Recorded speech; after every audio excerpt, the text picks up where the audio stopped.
Thank you to Carol, where did she go, for inviting me and introducing me. I have to first say thank you to Terry O'Toole for inviting me to speak here today and to commemorate this occasion of the 10th anniversary of the Sojourner Truth Memorial in Florence.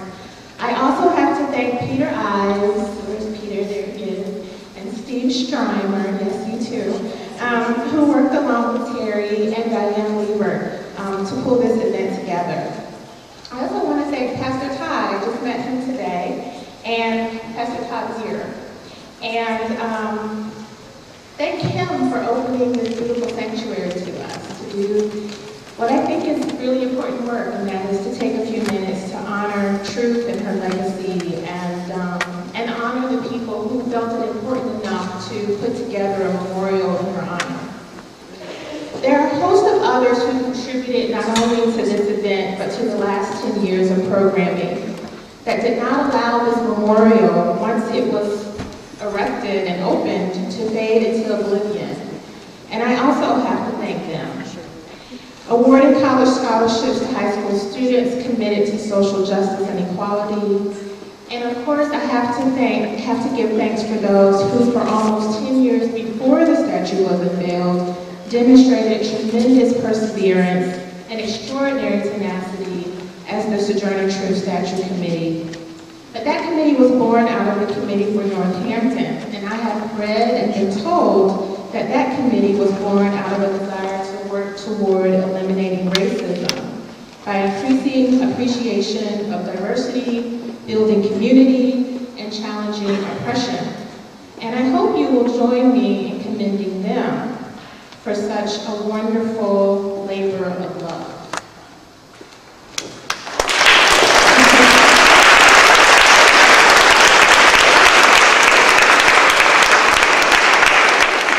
Thank you. I also have to thank you, the audience, for taking time out to come today to celebrate this event. Over 150 years ago, Sojourner Truth lived here. And it says something really important and inspirational about each of you. And so I hope that what I have to say to you today will inspire you as you and your presence are inspiring for me. I was asked as I was preparing for this address, how is Sojourner Truth relevant today? It is a great question. We often get mired in the duty of remembering the past, but may not see a purpose in doing so other than the fact that our education system finds it important. As was mentioned, I'm a cultural anthropologist, and I teach African American and African diasporic identity and culture at Smith College. Often when teaching this subject matter, I have to start with history, because it is a history our educational system does not always find important.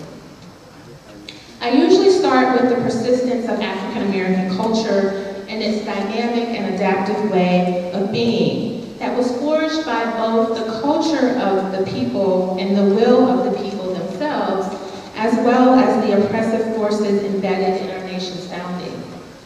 I also like to focus on two primary institutional components of community and culture in Black America, the family and belief systems.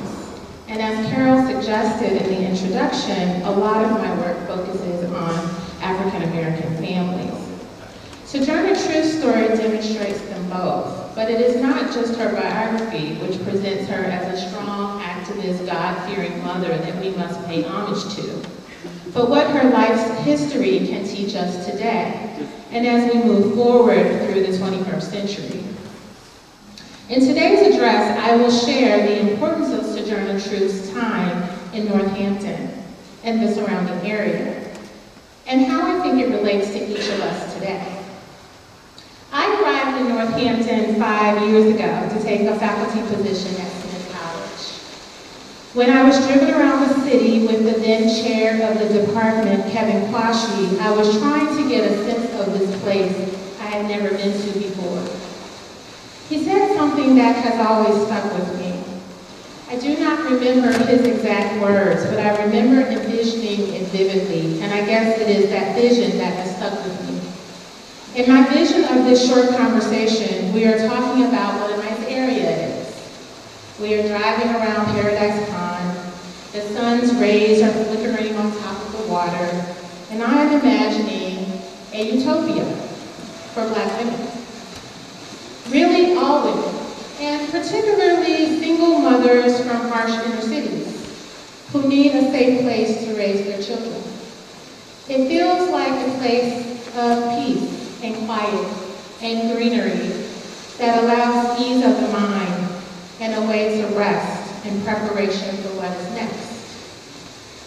If you have envisioned it as I have described it, you can imagine its impact and how powerful and life-changing it could be. I do not think I have made up this vision, although I do not remember the exact words of this conversation, because Kevin has just released a book entitled The Sovereignty of Quiet. And while the book does not describe or mention the content of that conversation, there is enough there to make me sure that the idea of peace and quiet and how it relates to Black culture was on his mind. And he had somehow transferred it to me. A beautiful idea, I thought, and I still think. A peaceful place where not only these women would thrive, but also their children, resulting in a multi-generational effect that could transform their lives and each of the lives they subsequently touched, thereby creating a space in which people could dare to dream and dare to achieve those dreams.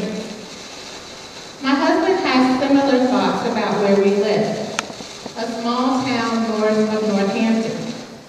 We have always laughed about how we often wondered where the pictures on the church fans we grew up with were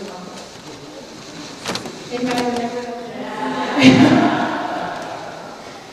Now seeing the foliage each fall and the blooms each spring, we know they all had to be taken somewhere between Mount Holyoke, Mount Tom, or Mount Sugarloaf. For sure.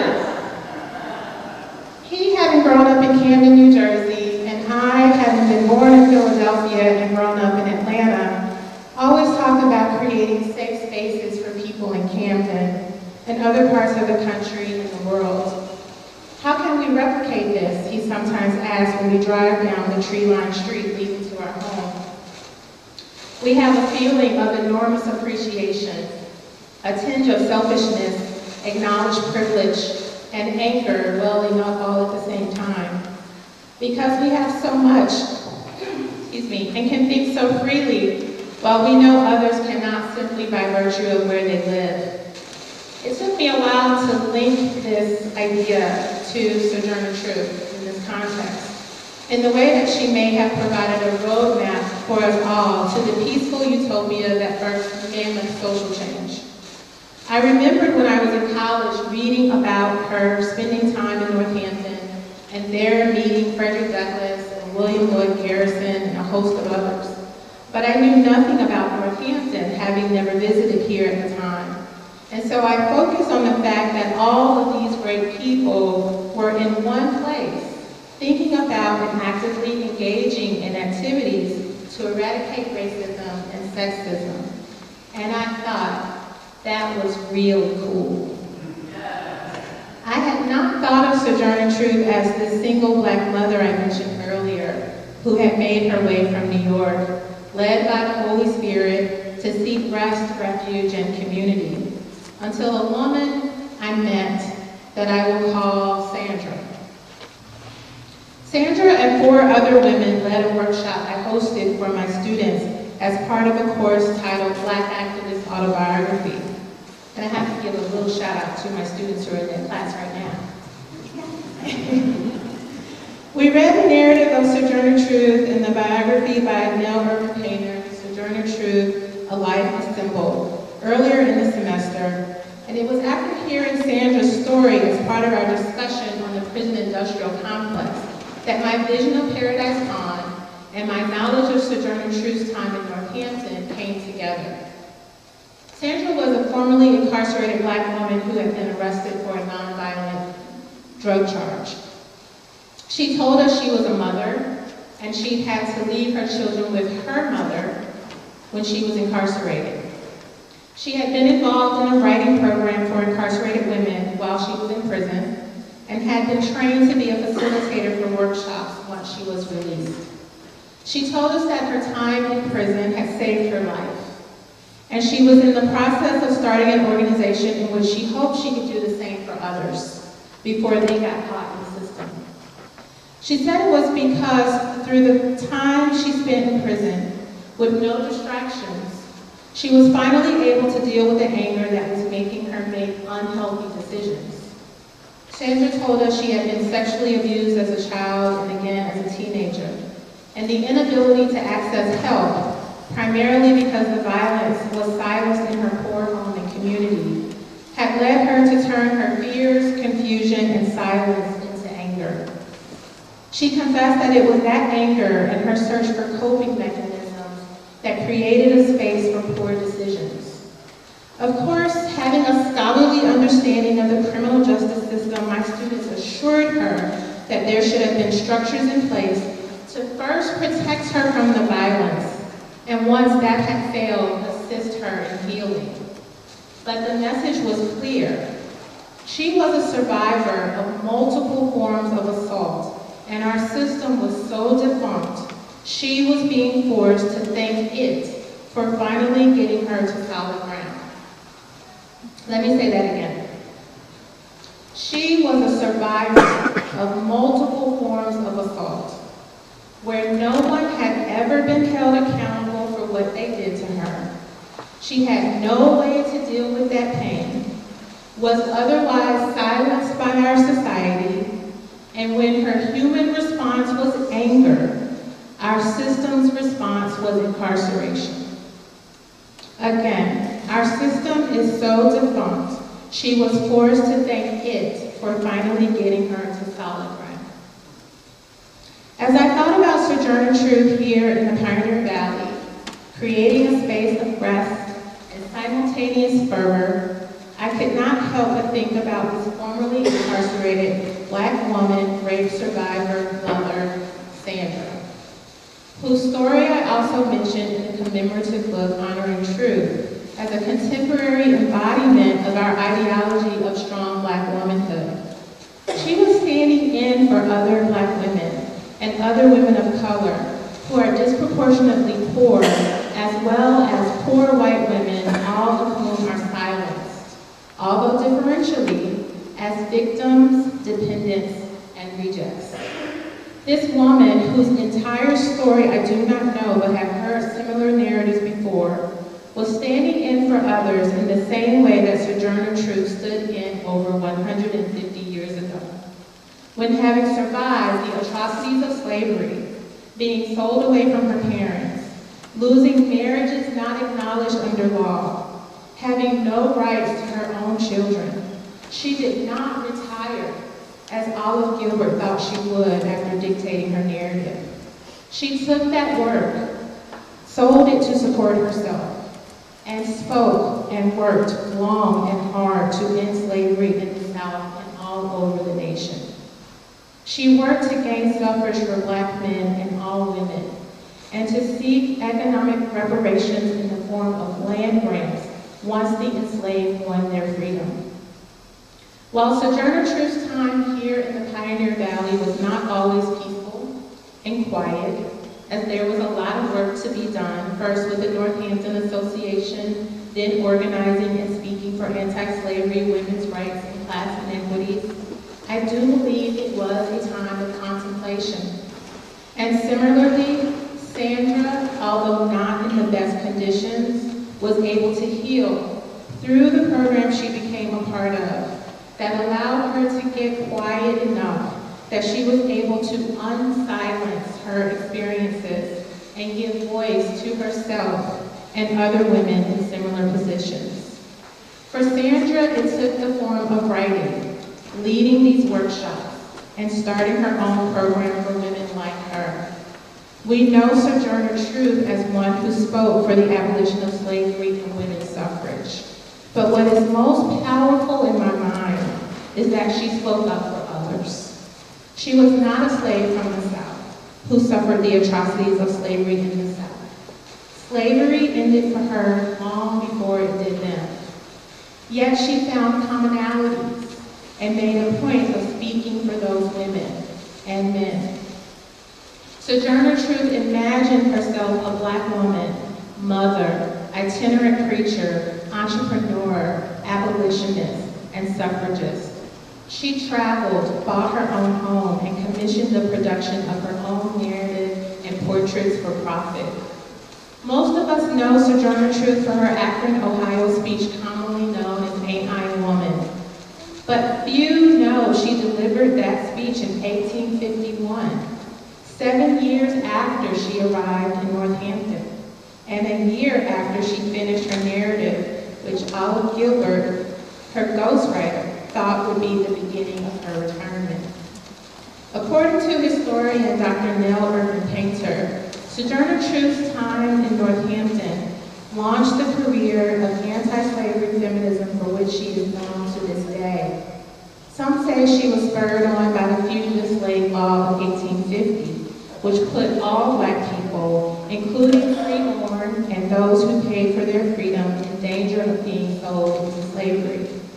But the fact that she had been making speeches before the Fugitive Slave Law took effect suggests she had developed a new framework for understanding liberation, one introduced by the legal battle to reunite with her son, who had been sold by his previous owner into slavery, but increasing in fervor due to the anti-slavery and abolitionist personalities she encountered in Northampton, including Frederick Douglass, Lydia Mariah Child, and William Lloyd Garrison.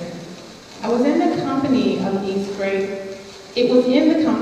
great thinkers, abolitionists, activists, and intellectuals right here in the Pioneer Valley that Sojourner Truth became a vocal member of the abolitionist, women's rights, and poor people's movements. Hers was a battle for equality for all persons, regardless of sex, race, or class. Sojourner Truth was one of the first to really argue simultaneously for women's rights, the rights of African Americans, and financial access for poor people. Coming of age at the turn of the 18th century, before the Civil War and the abolition of slavery, but living through them and the women's suffrage movement, she was able to see firsthand the importance of treating people as equal, regardless of race, sex, or class. As we look to the upcoming election, we can see that these discussions continue to be very important. We can look to the national debate on voting rights and voting access, as well as current debates on the best way to assist our citizens to full employment and financial stability, regardless of ethnicity or class. We can look to the Senate election right here in Massachusetts and Senator Brown's attempt at a debate about Challenger Elizabeth Warren's heritage. We can look also worldwide at intolerance for religion, free speech, and nationhood, and new forms of slavery in the persistent use of undocumented migrant workers, child slavery, and sex trafficking. I think Sojourner Truth would have been surprised at us. I can imagine her saying something like, "Well, children," as she has been documented as referring to her audiences in records. "I am not sure why you have not learned from the lessons of the past." And in the language of an African American mother, I would imagine her saying, "Didn't I tell you?" And giving us a long, complex understanding of where we are now, with a bit of wit, covering a lot of chastisement. I do not purport to speak for Sojourner Truth. I know that I stand on her shoulders and those of other women who have come before me. Some of them you may have known, who mentored me, Dr. Janetta Besh Cole and Dr. Beverly Daniel Tatum, who was a part of the initial committee, who I believe, like Sojourner Truth, used this contemplative space and then went to other areas of the country and the world to continue the great work against oppression and inequality Sojourner Truth spoke of. They were nurtured here, inspired here, encouraged to believe there was more work to be done, and they could leave here to do it. I realize this is an area of hot button activism, I know this valley has often been seen as progressive and very quick to address social injustices.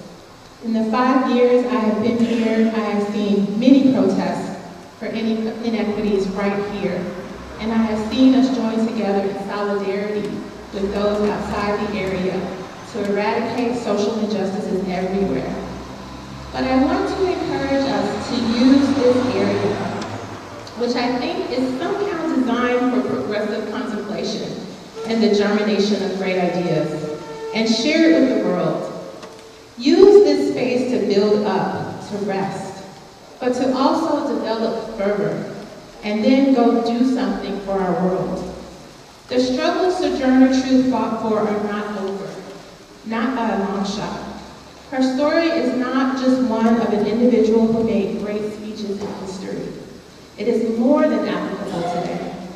So much has changed in the almost 200 years since she arrived in Northampton.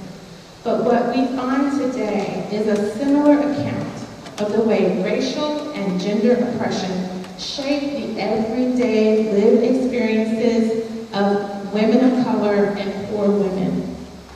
It is poor women who are most negatively affected by pro-life legislatures that insist they wait 24 hours after consultation to terminate a pregnancy, who after figuring out child care and transportation for the first visit must figure it out all over again for the second.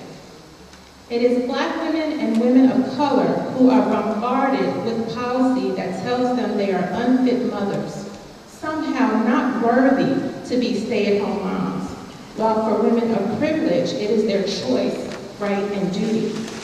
And these same women are trapped in locales where they find it difficult to find resources and safe spaces, like Paradise Pond, and then get blamed for their failures. Or like Sandra and others like her, are forced to find that peace in prison, while for some, the government allows for the legal adoption of their children and calls it the Adoption and Safe Family Act. These realities can be debilitating and paralyzing, but Sojourner Truth was not paralyzed by the realities of her day. She did not sit back after her freedom was realized and leave others to their own devices. She called them out, as young people used to say, when someone drew attention to something another was actively trying to hide. Today, Pioneer Valley, in the spirit of Sojourner Truth, I am calling us out. There is much work to be done. And who, if not us, who purport to be here to honor Sojourner Truth in her life, will do it. We must. It is time to return to our models. As recent as the Committee for Northampton, who organized in 1992 in response to the riots following the Rodney King verdict, and as distant as the Northampton Association, who organized in 1843 as a seeming utopia for equal and progressive communal living for people of different race, class, and gender. Ask yourself, what will you do with your time of peaceful contemplation? Your walk around Paradise Pond, your drive through all of our main streets, your hike up Mount Sugarloaf, Tom, and Holyoke. Whether you were born here, you are staying for a while, or just